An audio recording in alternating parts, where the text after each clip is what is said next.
Hi, I'm Ben, this is Bike from the Brink, and today I'm going to be rebuilding this Mikuni BDS 34. These are generally on the Virago 535 and I believe on the VMAX as well. There's a couple of different revisions. This particular one is from 1989. This is the rear carburetor I've already rebuilt, and this is a rear carburetor that I've modified. If you check out my other video, I modified it by milling off a little bit of this to fit the butterfly as it should and still have room for the spring, because it seems that a lot of these carbs, the front ones seize up before the rear ones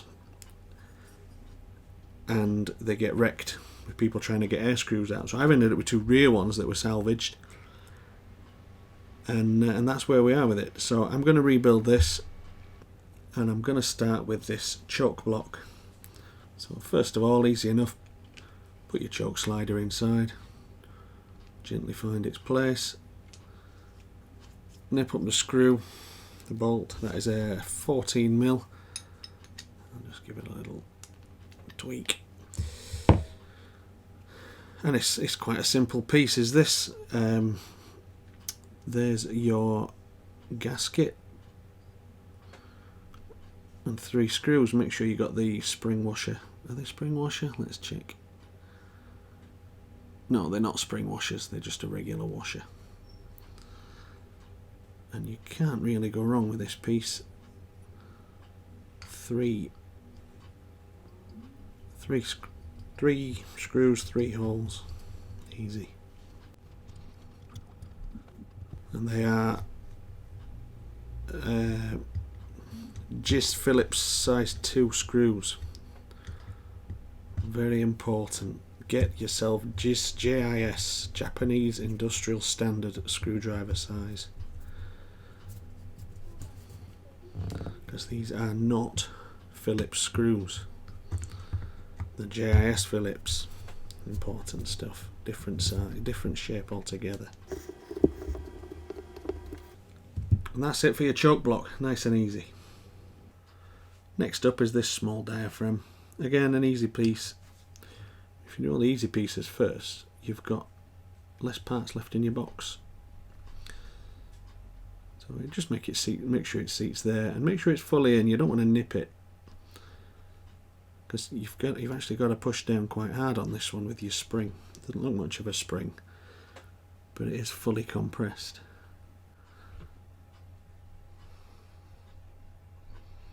You can see how that's wanting to ride up there. It's springing up.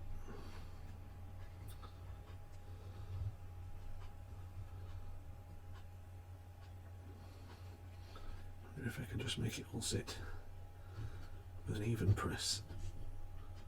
I'm just going to have to go with it, feel it in.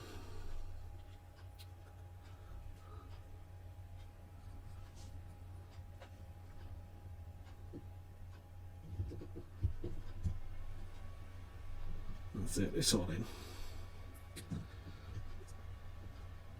I've put a little bit of grease on these screws.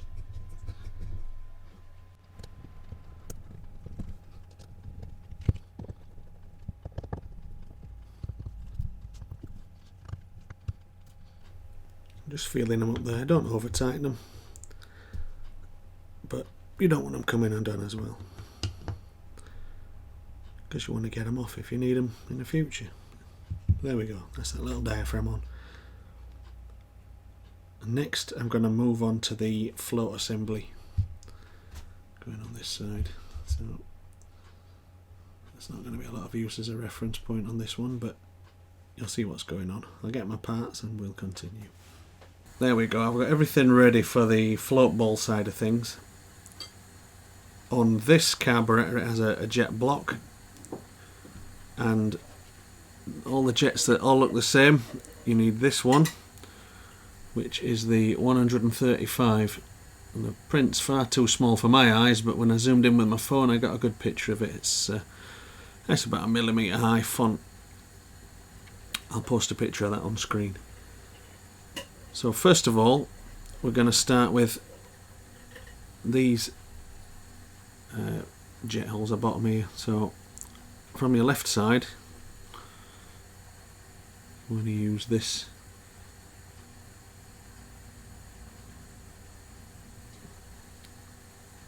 and our slotted screw there.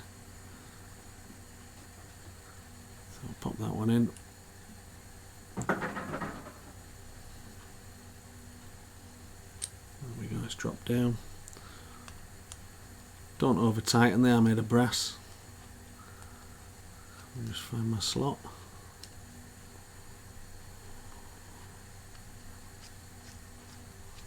There, comes to a definite stop. And then next to it you've got this long bleed valve, I think it is, of some kind. It's only one like it, so you're not going to mix that one up. Again, straight in. Use your biggest slotted screwdriver you've got that'll fit it.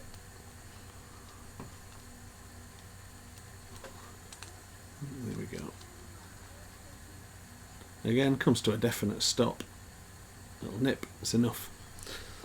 And then you've got these caps, and these need to be pushed fully in, because when this jet block sits in here, oh, idiot, wrong way around. When this jet block sits in here, there's only just enough room for these to go in. So the big one goes on the last one I just put in, with the flat side towards the flat side of your jet block. Give it a good push in and it should go fully flush. And then similarly the other one, it's slightly smaller so you won't get them in the wrong hole, but the flat side on that one, as I recall, needs to go towards your bigger one, and this one is harder to push in, but it does need to go fully in, because as you can see there, if you don't get it fully in, it's not going to sit your jet block in place. I might have to put a bit of grease on this one to encourage it in.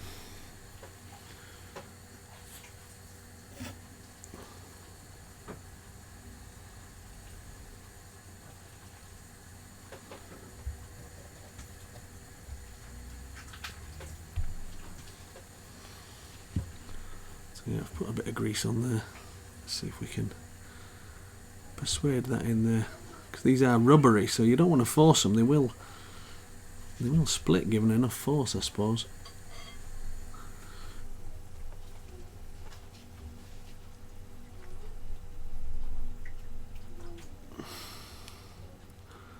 I'm still a millimetre short on that.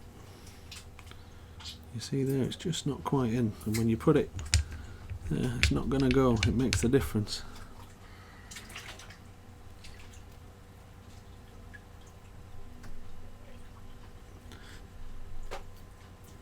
That's close, that's close. Let's have a look. Does that fit? Yeah, that feels good. Good. So that's your bottom two done. Now this one that says 135 on it, 135 goes in there, and there's no washer or anything with it, it just goes in.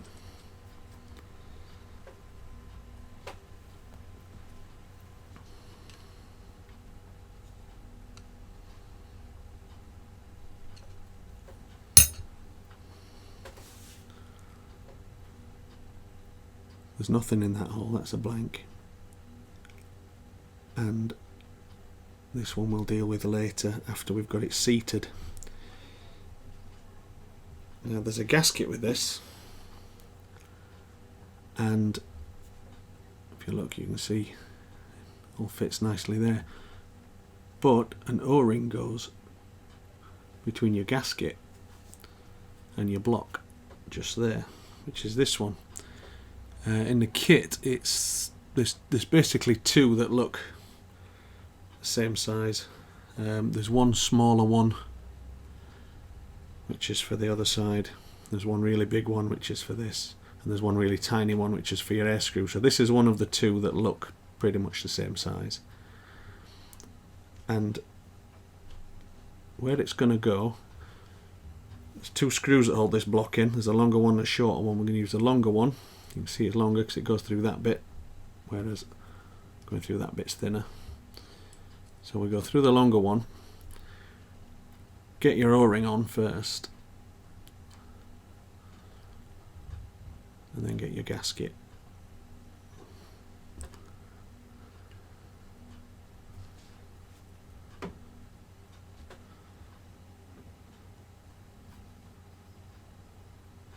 And hopefully that will just ease and push itself in as you tighten it up. It does feel too big actually. I'm not comfortable with that.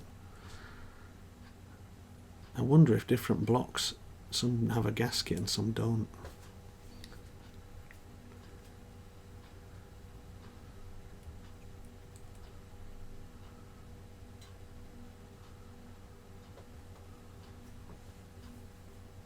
Yeah, it's got me wondering if some years have a gasket on and some not.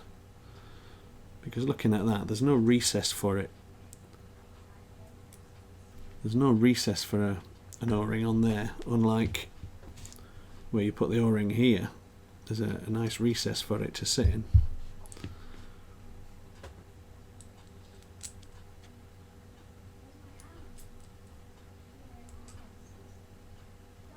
I think I'm going to go without the O-ring on that one because the gasket seals around it.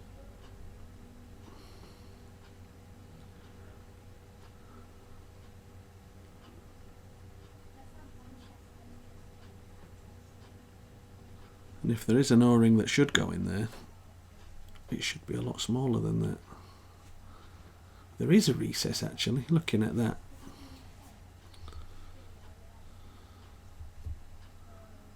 Is that just the gap of the screw?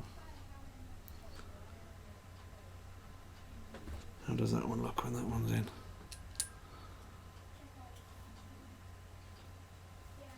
So yeah, it's the same gap around that one. So I'm going to say they revised this, and some must have an O-ring and some don't. Now this one that I rebuilt took an O-ring, but it is from a different year. This is the carb I got from Midland Cruiser. So we'll go with that. That looks like it's not going to be a problem to me.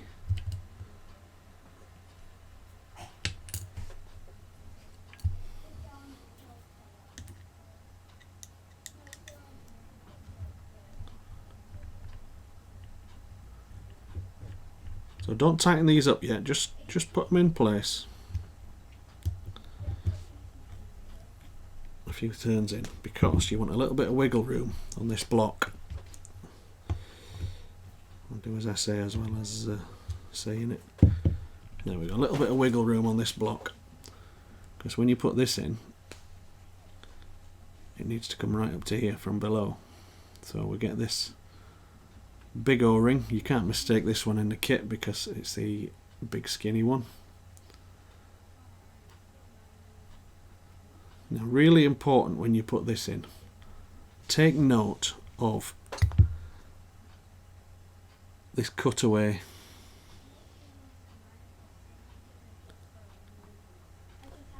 Because when if you look down, maybe we can see it on this camera, when you look down you can see the cut. It's going to go to a notch on the right hand side of that hole, and if you don't, you're going to get this stuck in there.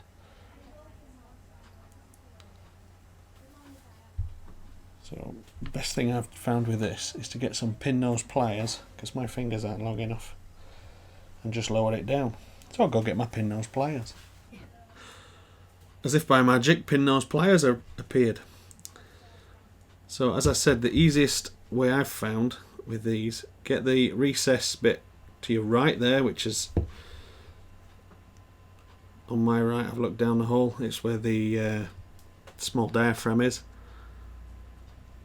and that's on the right. Just checking that, yep, that's on the right. So now when I lower it down into that hole, it lines up and should, with a little bit of a wiggle, there we go. This is why you don't tighten up the block, because you need to wiggle it through that block. And if you tighten the block up first, you will not get it in. And it should come fully up to there. So then we take this washer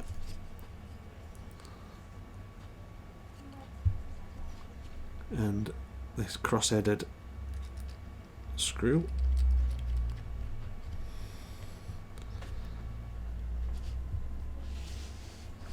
and then we get a screwdriver, a big screwdriver. Use the biggest slotted screwdriver you can fit in these brass fittings, because they are delicate.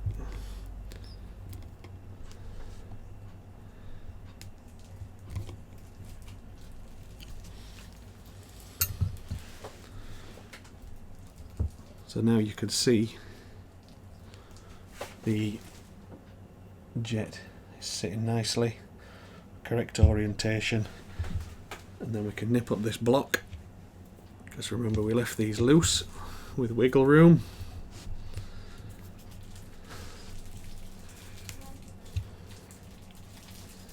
How loose did you leave them, Ben? Well, loose enough for this screw to fall out, Ben.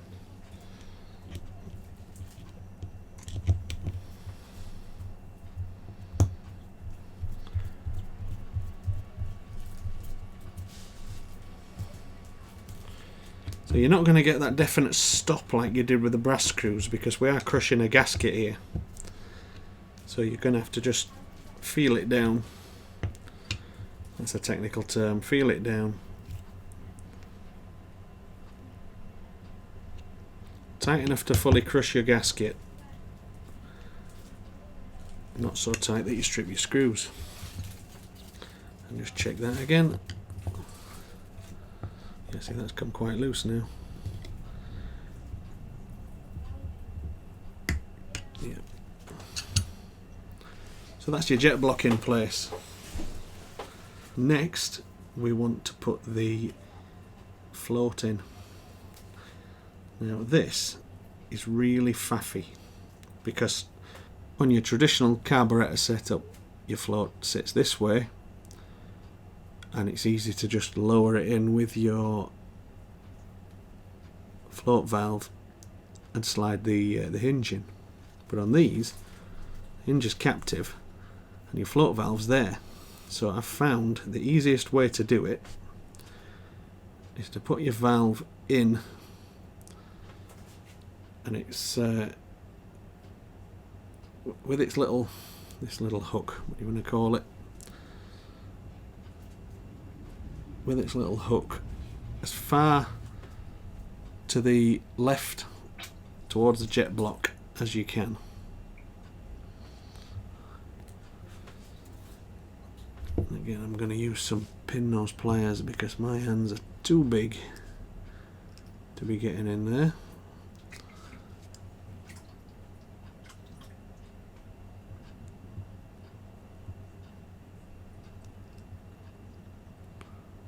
So we slide that in there,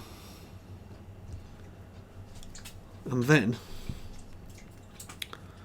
slide your float down, and you'll see now this tab needs to go through what we've just done, and it's not easy. There's no easy way of doing this. You just have to carefully coax the wire of that little bit of float valve over this tab on your float. There's just no simple way. You'll just have to have a little fiddle around with that.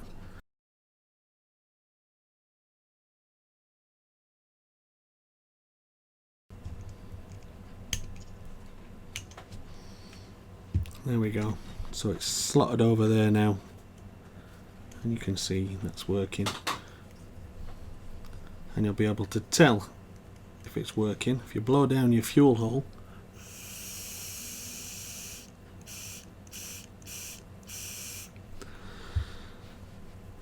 I'm not sure where the level's going to be on that.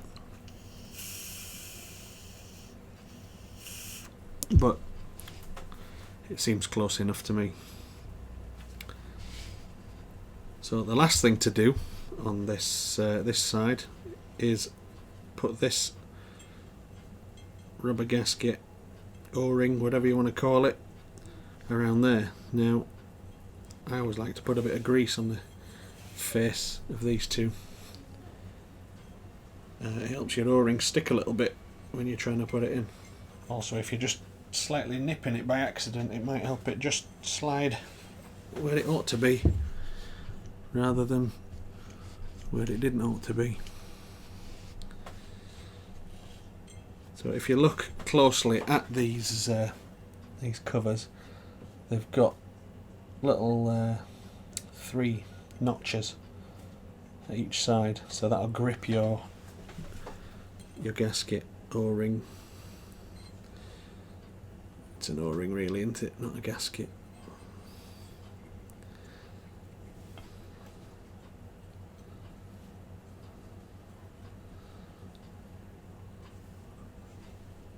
That looks nice. That's all married up nicely. So now you can't just go straight on because of the thing. You have to come at a funny angle, wiggle it around. And that's nice. We've got 4 fresh bolts in the kit. Because not everything comes in the kit. You don't get diaphragms and a couple of other bits. Bit of grease on them.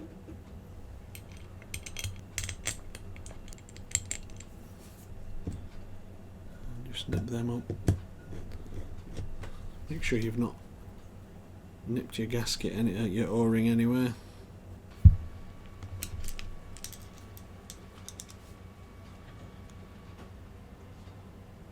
JIS Phillips, look, stay in that screw. Brilliant. Look at that.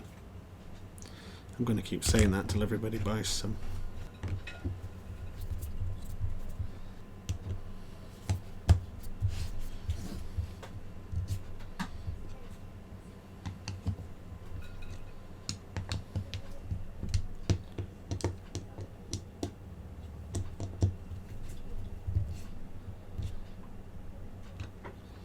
And that's a definite stop there.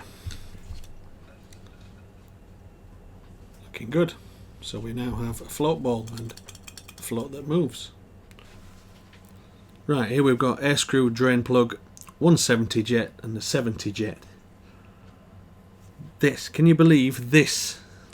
This little thread here is a reason for so many failed motorbikes. That's why I used it as my picture for my logo on my page.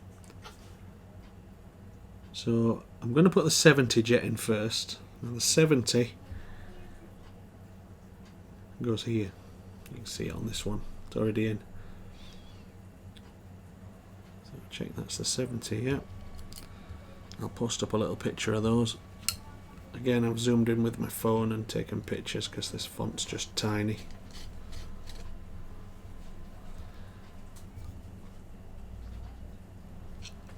Done.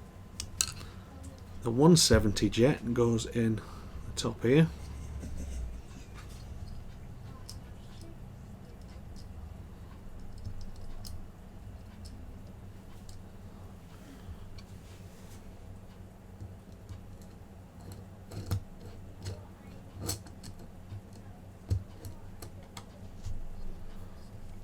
And make sure you use a screwdriver there that's probably the one that fits in the slot of the screw is too big, because when you get further down you've got the edge of the casting there. You need to just be a bit careful.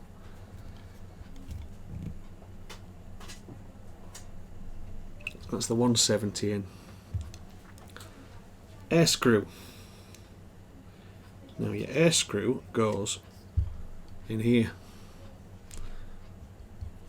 and it's a good inch down till it starts to actually thread in. So I'm going to do it. I'll show you how to assemble the air screw. You can see how delicate they are. This one's come with a little rubber sleeve on it, and there's the reason for that. Look at that, tiny So the spring goes on first,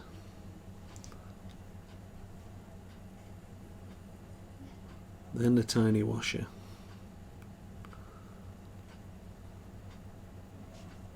and then the tiny O-ring.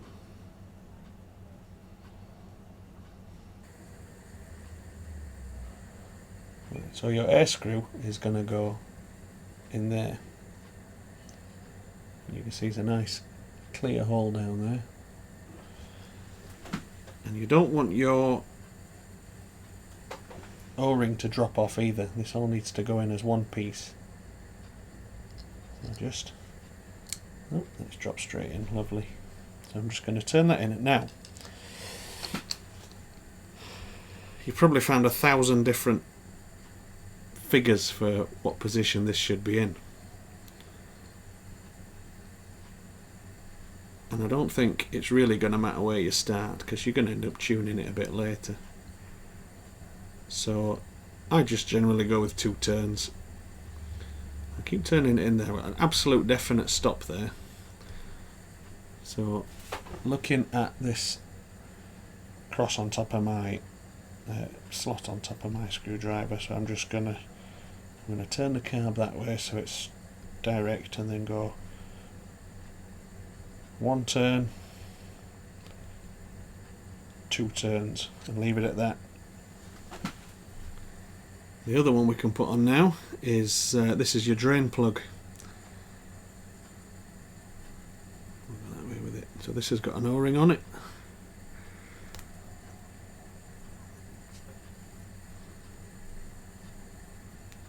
Not easy to put it over at screw head. Or not.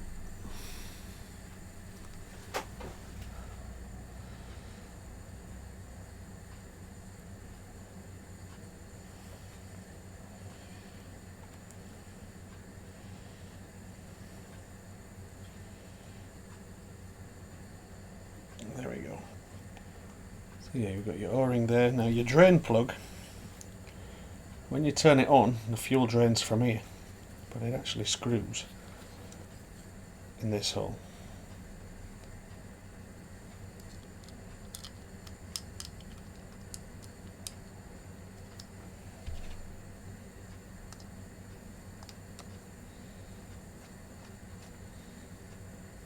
And this one's fully screwing in, there's no backing this one off like an air screw. So when you drain your fuel, your carb sits this way up, and you can unscrew that. It's probably only about 2 turns or so, and fuel will start to dribble from there. Final leg now. We're going to do the diaphragm side of things, and then put the lid on like that. So as I mentioned earlier, there's a tiny O-ring. Now I'm going to get a tiny little bit of grease on my finger to pick this up and just stick it in that hole. I'll throw it on the table again. There, look. Lovely. Spread that grease out. So what I'm looking for now is there's a notch there, and there's a notch. I'll try not to touch these diaphragms, keep them as clean as possible.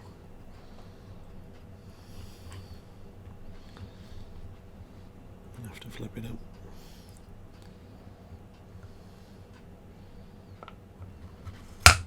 There we go. So then you'll see your needle valve has seated straight into that hole. So get that notch lined up there, and do your best to get these to sit in that dip around there. Now on the last one I had to end up using a bit of grease to just help it stick down. Let's see how this one does. It almost feels like it's 0.5 millimetre too short, and it just pulls off everywhere.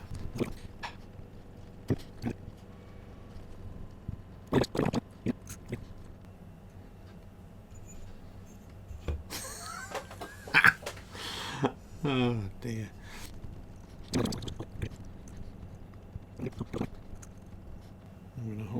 place there.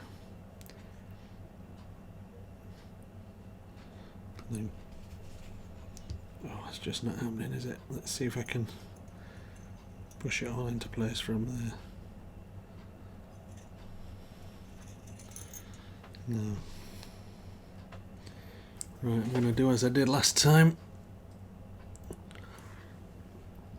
And I used a bit of grease. It seemed to just work as a bit of glue around that edge, because this is not working.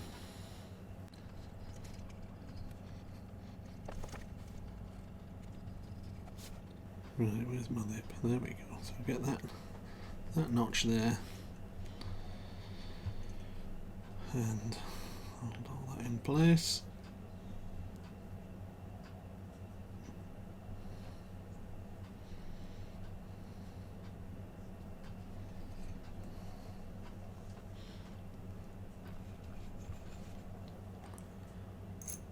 You've got 3 things there. Make sure they go all in the middle of your spring. There we go. Don't let it see you coming. That's how to do it. I've got enough grease on my fingers to grease these bolts.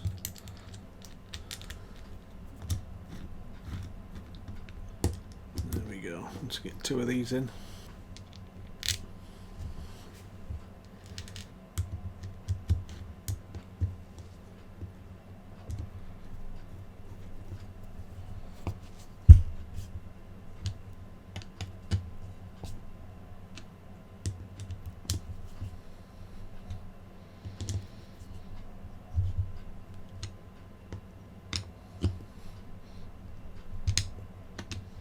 These diaphragms didn't come in this kit, they've the old ones.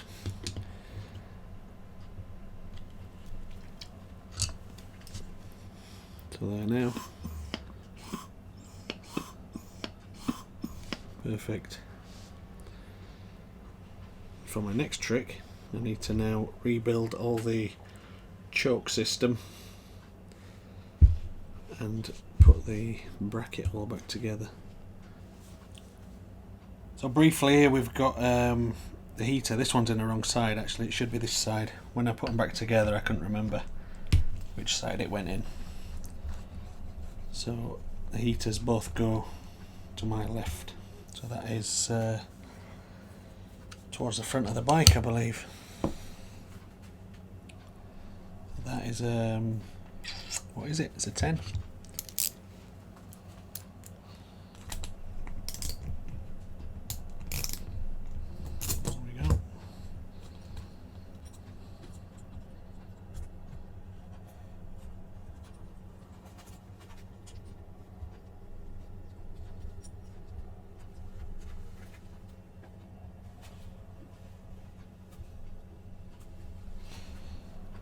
These little blades that you're going to connect to should seat round towards the carb body itself there.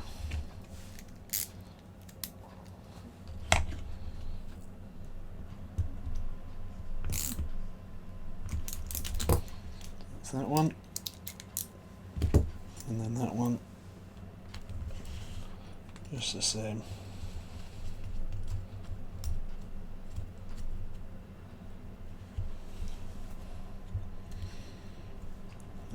Get that blade around that side. Give it a little tweak up.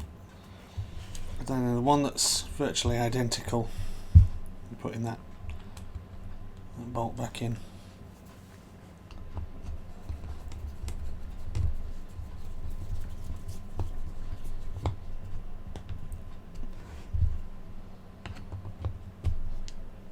Yep, and that's them in. Next we're going to fit this throttle cable guide. It goes in this one, in these two holes here, and it goes, let's see if I got the floats away from me, it goes pointing downwards that way, so it's gonna fit like that. I'm just going to have a bit of grease on these two.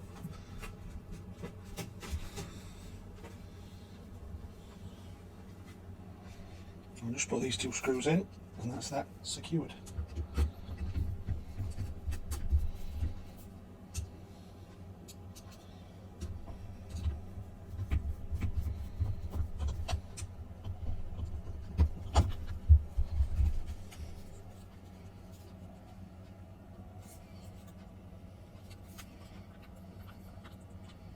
Doesn't feel right. I'm just checking it. There we go, just a bit of a notch on the thread.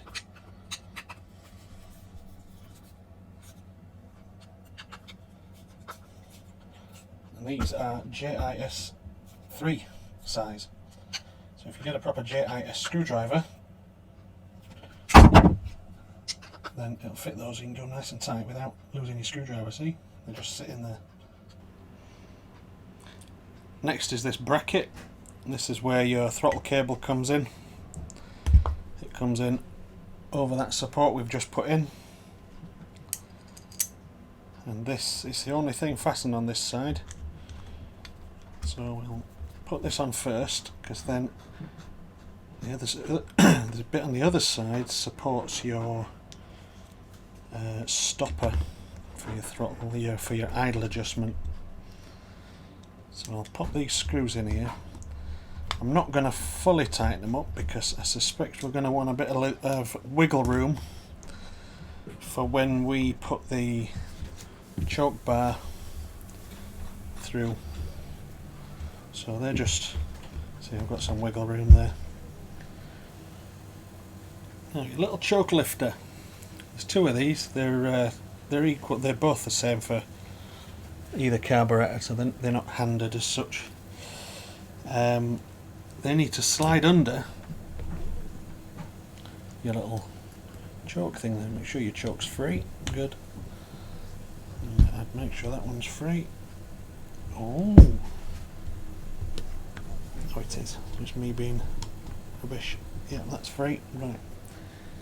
And your choke lifter slides under there. Let me get that up to the camera.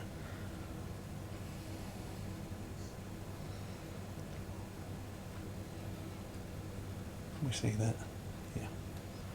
So your choke lifter slides under there and sits over this hole on the end. And I'll just have to add this bit into my video. I missed these 2 parts off the choke bar. So they go between the little choke slider there. Let me see if I can point with the screwdriver. They go between that choke lifter and the carburetor body, so you need to put one there and one there. The reason for that is the spring at this end. Focus. This is what happens when you forget things. The spring at this end is constantly pulling that bar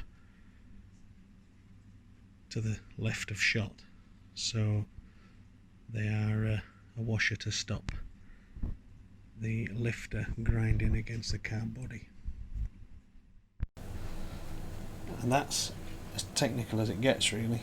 You put that through and there's a grub screw that holds it in place. So we slide that through, it goes through your throttle cable guide, and then another choke lifter, choke arm, whatever you want to call it, I'm not sure what it's called, slides under that little choke pull. Then we slide this bar through it. Grub screws in too far.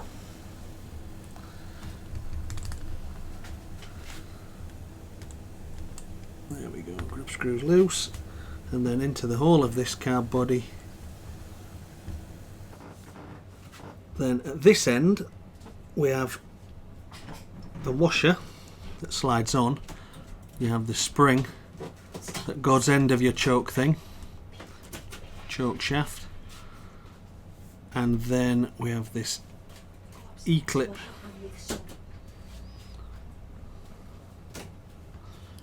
and then we have this E-clip that goes on the end.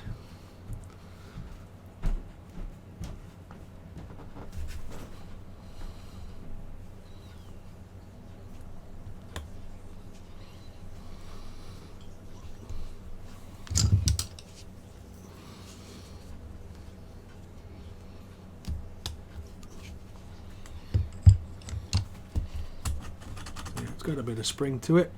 So now you're looking for the flat spot on the shaft, because there's two flat spots, and those flat spots need to line up with these grub screws and then tighten them up. So now when you turn the bit that your choke pull is going to pull, it should lift. Turn it over to see them better. It should lift both chokes as it is there and there. So all you need to do then is mount your choke lever. And this is your choke lever. Before I place this choke lever as well, I'm just going to put in the spring. This is for your carburetor balancing on this screw, and the spring you see sits there against this tab. Ow.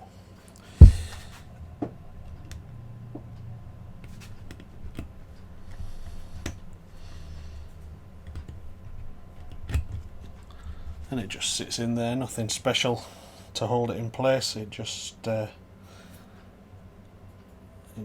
like that. So now when we pull the throttle now, where are we? That's there in front of me. You can see they're both butterflies moving, and obviously we'll balance them later on. And just check that's free. That's something I didn't remove. What's that? That's not it. That screwdriver. Oh yeah, that's free. Lovely. So later on. Now we are going to put on the choke lever. Now you can kind of see where this is going to sit. This is just a slider, sits in there. This has got a slot for an E-ring there, so it's going to slide into there like that. It's pretty snug. And then we have a bolt with a washer here. I'll just grab those. I'm just going to correct myself there. It's actually a shouldered bolt. Maybe we'll put it on that camera. A shouldered bolt with a small spring.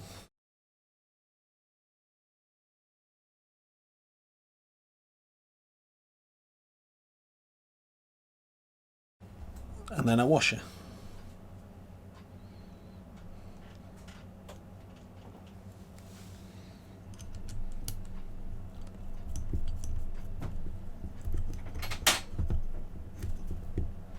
So that screws in there, and then this E-clip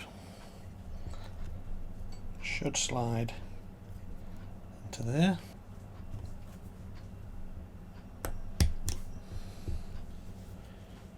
E-clip in, and that looks like a big Phillips JIS3. Have I mentioned JIS? Just get some, use them, they're brilliant. That's got a bit to go yet. I'm just feeling spring resistance there. Oh, there. Definitely a stop there. That should move all the choke mechanism. So when we're all fastened together, that should be good. So finally,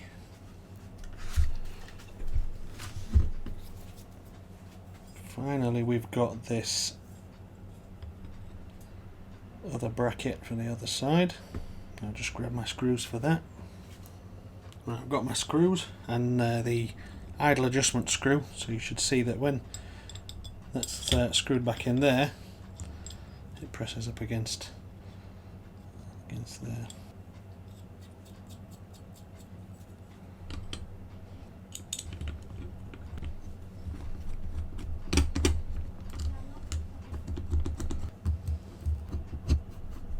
So just nipping those four up.